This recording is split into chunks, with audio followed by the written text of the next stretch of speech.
हे दोस्तों, कोई ठीक कहता है कि दूसरों की समस्याओं का आनंद लेना बंद कर दो, वरना भगवान तुम्हें भी उन्हीं समस्याओं से दोचा देगा। क्योंकि भगवान हमें वही तोहफा देता है जिससे हमें खुशी मिलती है। आदतों के बारे में तो बहुत सी कहानियां सुनी होंगी, जैसे आदत से मजबूर हो जाना।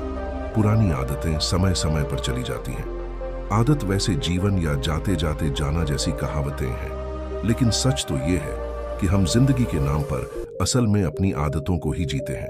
अगर हम अपनी सभी आदतों को एक दूसरे से जोड़ लें तो वही हमारी जिंदगी बन जाती है। दोस्तों, बौद्धिवाणी के YouTube चैनल पर आपका स्वागत है। बहुत पहले की बात है, एक राजा था जो अपनी जनता और परिवार की देखभाल करता था, लेकिन कुछ दिनों से वह अपने लोगों पर संदेह कर रहा था। राजा के पास 3 मंत्री थे जो काम देखते थे, लेकिन कुछ दिनों से उनमें से एक मंत्री पर शक था, क्योंकि वह राजा के पैसों में गड़बड़ी कर रहा था और अपना काम सही से नहीं कर रहा था।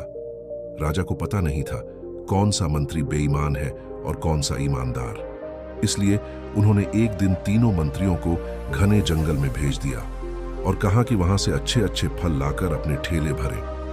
पहला मंत्री बहुत मेहनती था, इसलिए उसने अलग अलग अच्छे फलों से अपना ठेला भरा। दूसरा मंत्री चालाक था, इसलिए उसने जो फल जमीन पर मिले उन्हें ही ले लिए। तीसरा मंत्री बेकार और आलसी था, इसलिए उसने केवल पत्ते और पत्थर भरे। जब तीनों मंत्री वापस आए तो राजा ने उनके ठेले खोले और देखा कि कौन सा मंत्री बेईमान था। फिर उन्हें 1 महीने के लिए जेल में डाल दिया।